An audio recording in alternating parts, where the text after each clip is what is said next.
Exercise 5.3 का fourth question देखो बेटा क्या कहा गया है। How many terms of the AP, जो कि एपी है 9, 17, 25, must be taken to give a sum of 636। कि इस एपी में जो इसकी पहली टर्म 9 है, फिर 17 है, फिर 25, ऐसे अप टू जहाँ तक भी जा रही है। तो कह रहा कितनी टर्म्स का जो सम है वो 636 होगा। मतलब 636 जो है वो आपको सम ऑफ एन टर्म्स दे रखा होगा। कुछ टर्म्स का सम तो है ना, हमें नहीं पता कितने टर्म्स का, तो हम लेट कर लेते हैं एन टर्म्स का सम होगा। ठीक है, तो पहले देखो ए पी क्या है। ए पी इज़ 9, 17, 25 ऐसे है। तो इसमें देखो ए कितना है हमारे पास, इसमें ए है 9, डी भी पता है आपको। 17 में से 9 को माइनस कर दो, कितना बनता है, 8 बनता है। अब जो 636 है वो हम लेट कर लेते हैं, लेट एस एन जो है वो 636 होगा भाई। ठीक है, तो एस एन का फॉर्मूला पता है हमें। क्या होता है एस एन का फॉर्मूला, वो होता है n/2 into 2a plus n-1 into D. बताओ यही वाला लगाएंगे ना, क्योंकि लास्ट टर्म तो आपको पता नहीं है। अगर लास्ट टर्म पता होती तो यहाँ पे a प्लस ए एन कर देते।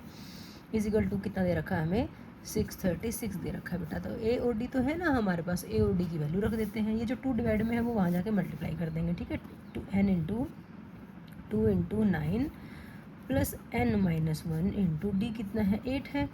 और जो 2 था वो 636 के पास जाके मल्टीप्लाई होगी। ठीक है बेटा, अब देखो ये बना 2a, 8 को अंदर मल्टीप्लाई करो, ये बना 8n-8 is equal to 636 into 2 ही रख लो अब इसको। ठीक है, अब कोई लाइक टर्म तो है नहीं ये। अच्छा ये 9 था भाई, ये नहीं था, मेरी राइटिंग में गड़बड़ होगी है। 2 9 था कितना, 18। ठीक है, 18 और 8 तो लाइक टर्म्स है। 18 माइनस 8 कितना बनेगा, 8n, और 18 में से 8 को माइनस किया तो प्लस का कितना बना, 10 इज इक्वल टू 636 इंटू 2। अब n को अंदर मल्टीप्लाई करेंगे तो n में क्वाड्रेटिक दिख रही है हमें, कर लो चलो। 8n² plus 10n is equal to 636 into 2। अब देखो n में क्वाड्रेटिक बनती दिख रही है, लेकिन बहुत बड़ी बड़ी टर्म्स आ रही है। 636 को जब 2 से भी मल्टीप्लाई करोगे तो ये तो 1272 1272 आ जाएगा, तो बहुत लंबी कैलकुलेशन हो जाएगी। तो देखो 2 सब में से कॉमन निकल रहा है, 2 कॉमन ही निकाल लेते हैं।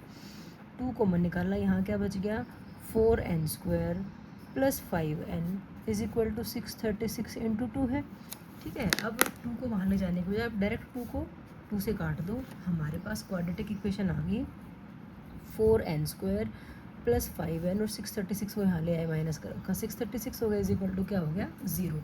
n में हमारे पास बेटा क्वाड्रेटिक इक्वेशन आ गई है। क्वाड्रेटिक इक्वेशन को हम स्प्लिटिंग मिडिल टर्म से करते हैं, है ना। स्प्लिटिंग मिडिल टर्म करेंगे तो देखो पहले स्टैंडर्ड फॉर्म चेक करते हैं। स्टैंडर्ड फॉर्म है पहले से ही, सबसे पहले बड़ी को और फिर छोटी। फिर क्या करते हैं, फर्स्ट और लास्ट वाले कोफिशिएंट्स को मल्टीप्लाई करते हैं। देखो 636 को 4 से मल्टीप्लाई करोगे, फिर उसके फैक्टर्स बनाओगे ऐसे जिनको माइनस करे तो 5 आ जाए। क्या जरूरी है स्प्लिटिंग मिडिल टर्म से करना, हमने 4th चैप्टर में एक चीज़ और भी तो पढ़ी थी, डिस्क्रिमिनेशन मेथड वाला, है ना, विविक्त कर जिसको बोलते हैं, डी से निकालने वाला। तो हम यहाँ से डी वाले तरीके से कर लेते हैं।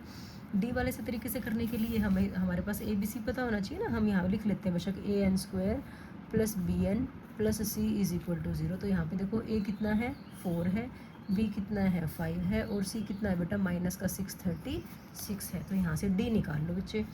d का फॉर्मूला क्या होता है, b² माइनस 4ac। b मतलब 5 का स्क्वायर माइनस 4a आपका 4 है, और c आपका माइनस का 636 है। 5 का स्क्वायर 25। ये इसको मल्टीप्लाई करेंगे तो अगर मैं मल्टीप्लाई करके बताती हूँ आपको कितना आता है। ये मल्टीप्लाई करके आएगा, माइनस माइनस प्लस हो जाएगा बेटा, ये आ गया 10 176। ठीक है, जब इनको प्लस करेंगे तो ये बन जाता है 10201।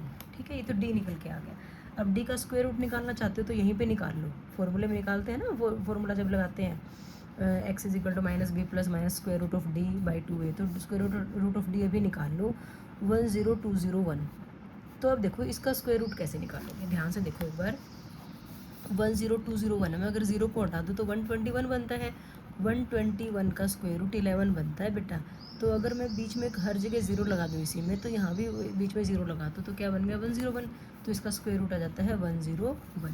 ठीक है, तो आप x निकालते थे ना क्वाड्रेटिक इक्वेशन में, तो यहाँ पे x नहीं, यहाँ पे n है, तो आप n लिखोगे। क्या होता था, x is equal to minus B plus minus square root of D by 2a। D की जगह आप b² माइनस 4ac भी लिख सकते हो, आपकी मर्जी है। अब देखो यहाँ पे आ गया माइनस बी कितना है, 5 है, plus minus square root of D कितना है 101 है बाई 2 इंटू ए कितना था 4 था, ठीक है। प्लस और माइनस मतलब एक बार हम ऐड करेंगे, एक बार हम क्या करेंगे सब्ट्रैक्ट करेंगे। तो यहाँ से n की वैल्यू क्या आ जाएंगे माइनस का 5 plus 101 by 8 and minus 5 minus 101 by 8। यहाँ पे 101 में से 5 को माइनस करोगे तो 96 बड़ा बाई 8 और यहाँ पे करोगे तो ये माइनस का 106 बाई 8, ठीक है। अब काट दो, इनको काटते हो तो ये कट रहा है 12 पे, और ये ना भी कटे या कट जाए क्योंकि ये माइनस में है तो इसको तो हम क्या करेंगे रिजेक्ट कर देंगे। एन की वैल्यू माइनस में तो नहीं आ सकती ना, तो माइनस के 106/8 को तो हमने रिजेक्ट कर दिया। तो यहाँ से एन की वैल्यू कितनी आ गई भैया हमारे पास 12 आ गई बेटा, ठीक है। यही तो पूछा था कि कितनी टर्म्स का सम 36 आएगा, तो हमारे पास एन कितना आ गया 12 आ गया। यही हमारा आंसर आ गया कि 12 जो टर्म्स होंगे 12 जो पद होंगे उनका जोड़ 636 होगा, ठीक है। दोबारा देख लो एक बार, AP सीरीज़ दे रखी थी, वहाँ से हमने A और D निकाला। इसने पूछा था कि कितने टर्म्स का जोड़ 636 होगा, तो हमने मान लिया n टर्म्स का जोड़ 636 है, तो SN = 636 लिखा। SN का फॉर्मूला लगाया, A और D की वैल्यूज़ पुट करी, n में हमारे पास सिंपली एक क्वाड्रेटिक इक्वेशन आ गई, ठीक है बेटा। अब ये क्वाड्रेटिक इक्वेशन को स्प्लिटिंग मिडल टर्म से सॉल्व करना बहुत लंबा हो जाता, तो हमने 2 तरीके करे हैं, ठीक है। स्प्लिटिंग मिडल टर्म हर जगह नहीं अप्लाई हो सकती, ठीक है। वहाँ पे कई बार फ्रैक्शन में अगर आपके पास वो आ रहे हैं फैक्टर्स वगैरह तो हम वो नहीं निकाल पाएंगे, तो लेकिन डी से आप किसी का भी निकाल सकते हो आसानी से। तो हमने इसको क्वाड्रेटिक इक्वेशन से कंपेयर कर दिया, यहाँ से ए बी और सी की वैल्यू निकाली, डी निकाला बेटा। डी की वैल्यू 10201 आई, डी का स्क्वायर रूट भी यहीं पे निकाल के देख लिया। तो हम x = लिखते थे उसमें, तो यहाँ पे तो n में क्वाड्रेटिक है तो n लिखा, n का फॉर्मूला वही सेम जो हम 4th चैप्टर में पढ़ के आए हैं। वैल्यूज़ पुट करी, 2 वैल्यूज़ आ गई, एक माइनस में आई तो उसको रिजेक्ट कर दिया, जो प्लस में आई 12 वो आंसर आ गया। मतलब 12 टर्म्स का सम 636 होगा, ठीक है बच्चों। ओके बच्चों।